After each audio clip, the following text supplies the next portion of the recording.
আসসালামু আলাইকুম প্রিয় দর্শক, মেজবানি রান্নাঘরে স্বাগত জানিয়ে শুরু করছি আজকের রেসিপি। আজকে আমি রান্না করব টাকি মাছ ভুনা। এইভাবে টাকি মাছ ভুনা করলে আশা করছি আপনার পরিবারের সকলেই পছন্দ করবে। আশা করি প্রতিদিনের মতো আজকের ভিডিওটি আপনাদের ভালো লাগবে। ভিডিওটি ভালো লাগলে সাবস্ক্রাইব করে পাশে থাকা বেল আইকনটি চালু করে দিবেন, যাতে আমাদের পরবর্তী ভিডিও ছাড়ার সাথে সাথে আপনার নিকট নোটিফিকেশন পৌঁছায়। চলুন এবার মূল রেসিপিতে ফিরে যাওয়া যাক। এখানে আমি রান্না করার জন্য কিছু টাকি মাছ নিয়ে নিয়েছি। টাকি মাছগুলো কেটে ধুয়ে পরিষ্কার করে নিয়েছি। এবার একে একে টাকি মাছগুলো আমি শিলনোড়ার সাহায্যে একটু ছেঁচে নিব। সব মাছগুলো ছেঁচা হয়ে গেলে এবার একটি পাত্রে মাছগুলো নামিয়ে নিব। সব মাছগুলো নামানো হয়ে গেছে। এবার একটি মাছ দেখিয়ে দিচ্ছি। মাছটা কিন্তু হালকা করে ছেঁচে নিয়েছি, একটা মাছও কিন্তু ভাঙেনি। এবার সব মাছগুলো আবার একবার ধুয়ে নিব। তারপর এর মধ্যে দিয়ে দেব 1 চা চামচ হলুদ গুঁড়া, 1/2 চা চামচ মরিচ গুঁড়া আর পরিমাণ মতো লবণ দিয়ে মাছটা মাখিয়ে নিব। সব মাছগুলো মাখানো হয়ে গেছে। এবার চুলাতে একটি কড়াই বসিয়ে দিয়ে দিব 4 টেবিল চামচ তেল। এবার তেল গরম হয়ে আসলে এর মধ্যে একে একে মাছগুলো দিয়ে দিব। এই পর্যায়ে আমার সব মাছগুলো দেওয়া হয়ে গেছে। এবার মিডিয়াম আঁচে মাছটা হালকা করে ভেজে নিব।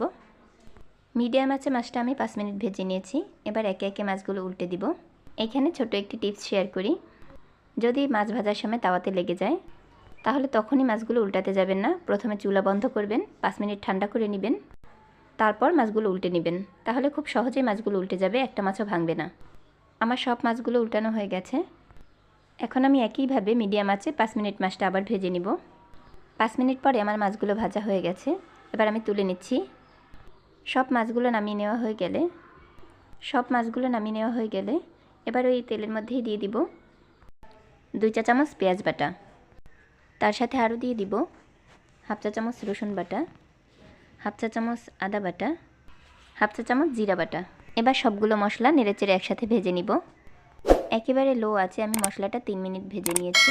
এরপর এর মধ্যে দিয়ে দিব সামান্য পরিমাণে পানি। এবার দিয়ে দিচ্ছি 1/2 চা চামচ হলুদ গুঁড়া, সাথে দিয়ে দিচ্ছি 1/2 চা চামচ মরিচ গুঁড়া, পরিমাণ মতো লবণ।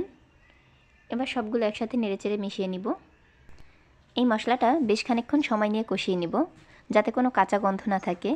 আমি মশলাগুলো একসাথে 5 মিনিট কষিয়ে নিয়েছি। মশলাটা কষানো হয়ে গেলে এর মধ্যে দিয়ে দিব 1 কাপ পানি। পানি দেওয়া হয়ে গেলে এবার নেড়েচেড়ে মশলাটা মিশিয়ে নিব। এবার হাই হিটে জাল করে নিব যতক্ষণ পর্যন্ত না বলক চলে আসে। যখন খুব ভালোভাবে বলক চলে আসবে তখন এর ভিতরে সব মাছগুলো দিয়ে দিব। মাছগুলো দেওয়া হয়ে গেলে এবার একটু নেড়েচেড়ে দিচ্ছি। এবার মিডিয়াম আঁচে জাল করে নিব 5 মিনিট। আমার রেসিপিটি ফলো করে আপনিও তৈরি করে নিতে পারেন ভিন্ন স্বাদের এই টাকি মাছ ভুনা। রেসিপিটি একবার হলেও বাসাতে ট্রাই করবেন, আর খেতে কেমন হয়েছে কমেন্টের মাধ্যমে আমাকে জানাবেন।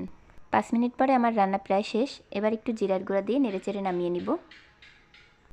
মাছটা নামানোর জন্য এখানে আমি একটি সার্ভিং প্লেট নিয়ে নিয়েছি।